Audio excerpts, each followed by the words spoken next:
Alright guys, some more fights in the Crucible. We're going to start off with Mangog here, and I'm going to use She-Hulk. I believe I used Spider-Gwen when I did this one, but it was a tough fight. She-Hulk, I'm much better at now than I was a few years ago when I was doing the Act 7 initially. You want a strong champion with good access to slow. So really the majority of this fight is just me making sure that I have a slow on, and my timing on the special one was pretty easy. Just dash back at the very end and do the heavy. Even if he throws a heavy, you can throw a heavy in there, and then it works really well. Just keep tabs of his power. Obviously, you don't want him to go to special 2. That special 2 is really annoying to take on the block, or if he's in his full 10 hatred, then it's going to be unblockable. Other than that, you just have to watch out when he has 10 hatred and he throws the special like there. He is going to be unblockable and unstoppable, so you got to just make sure that you can go in and attack. Now, I went with heavy counters, heavy into special 1, just because I was just playing it safe. There are a few times, like right now, I probably could just dash in and do a full combo, but I was just wasn't even playing that great, but still got through it. And there I messed up and took a hit, and then I kind of even slow down my play a little bit more, and just make sure that I can get those slows on. Also, right after he throws a special, he's going to be stun immune, so be aware of that as well. So and Striker was key on this one because it gives you another free opening, especially when he is stun immune. I know there's a bunch of fights where I've been pretty lazy about putting the Striker back on. Some of them are really effective when you have the Striker on. This one in particular, make sure you have your Striker on if you're going to do this, because it's just going to help you get a few more openings that you're not going to get otherwise. So I'll let the music play out on this one and see you at the next fight.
All right, next up is this King Groot. I believe I used Black Widow Clairvoyant and worked really well. And I have a maxed out Black Widow Clairvoyant, which would have been fun. Instead, I did go with Werewolf here just to see what he can do on this one. I do have some Mystic Dispersion, and what's going to happen is every so often all the buffs on King Groot are going to... All the buffs on both champions are going to get removed. I'm going to end up getting a ton of power. He is going to go unblockable, and he's going to go unblockable when that happens.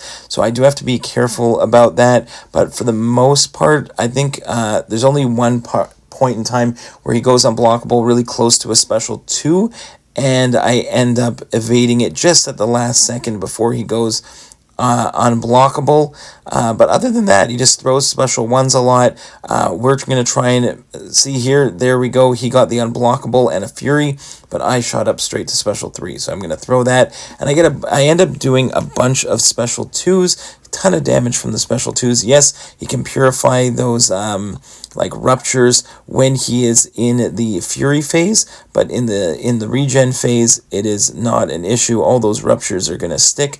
You can see right now he removes some of them for the furies, but if I get it in now during the regen phase, then yeah, it is going to stick. So I'm going to try and build up to some big special 2s. And they absolutely melt him there.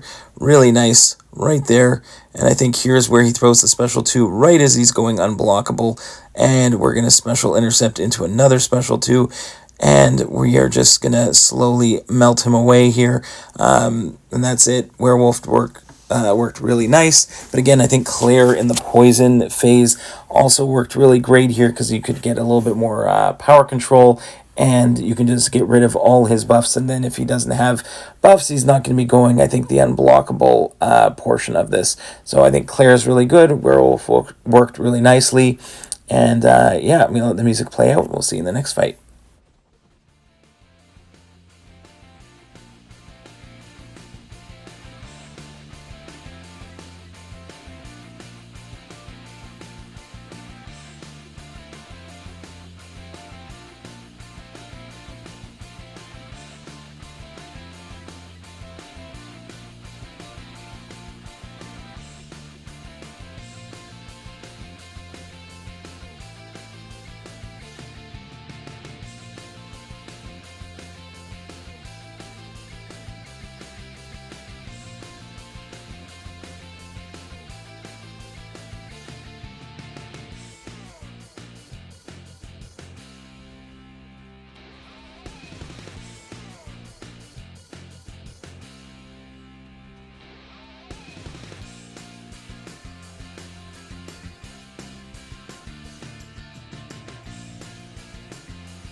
All right, next up we have Purgatory. You Power Sting champions are going to be excellent for this one. Spider Ham, Scorpion, etc. You want every time you throw, I think she throws a special, she's going to end up taking a bunch of damage that I think she would have taken before. Like from your previous specials, and so those power sting damage is going to add up because normal damage is reduced by 90%. When they activate a special, the damage reduction that would have happened is going to be crazy burst damage. So you put those power stings on, and so you're not doing a ton of damage here. You're going to throw that special. It's not going to do much. Then as soon as Purgatory throws a special, there's the big power sting damage that's going to happen afterwards. So again, another special, big power sting. So you just, and we're just going to keep cycling that more and more and more. Keep putting on the damage. Again, it's not going to do much during your regular hits, and just watch Purgatory throw specials. Just bait her specials. Both the special 1 and special 2 are pretty easy to evade once you're used to it, and that is it for Purgatory. She basically just kills herself throwing specials. It's pretty fun. So one more, I think we push her to a special 2. And again, the special 2, not so bad to evade and counter, and that is it. Next up is Annihilus. I played this one so bad, but Absorbing Man is the absolute Annihilus killer. Here, he is going to have some unblockable, but you're also going to be able to get steadfast charges to block the unblockable. Really, if I could just bait his special 1 over and over again with Absorbing Man, it would be pretty easy, but I just put myself into a world of hurt on this fight. He also has parry vulnerability, but for the most part here at the beginning, I got some good evades going and counters, but then I kind of messed up quite a bit. The beauty of Absorbing Man is he reduces the duration of his Unstoppable.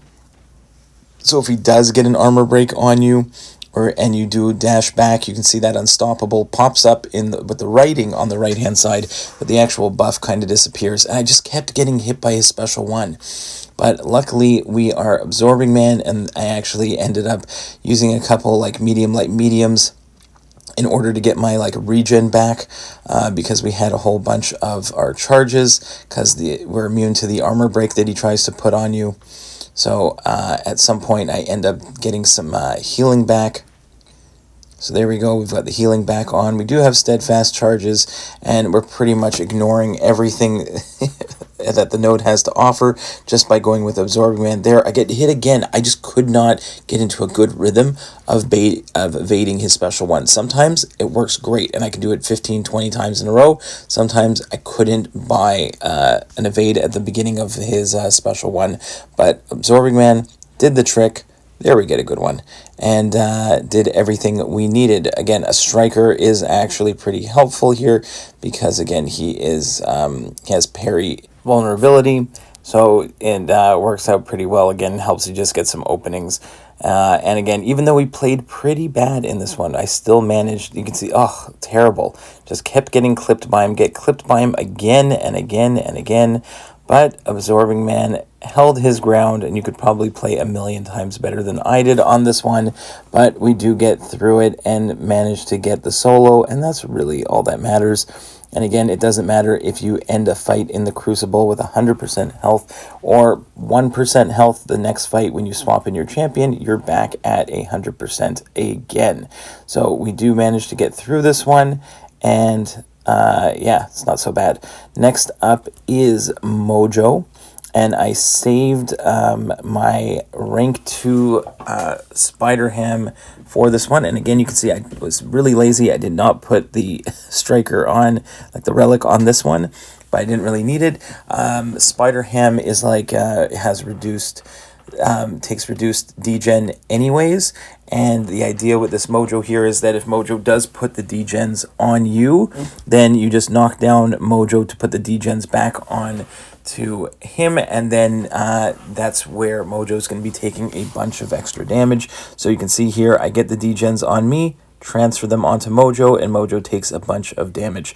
Now that worked out really well early on, but then I didn't really, and then again, you can see here, I have the degen on me. I really need to knock him down. I don't, but for the most part, again, it was super easy with Spider-Ham, just bait specials. There is Oscillate, so he's going to go between being aggressive and sometimes turtling up, but for the most part, it worked out really, really nicely. So, I think I'm going to let the music play out, and I think this is it for this group of fights, and we'll see you in the next one. Thanks, guys.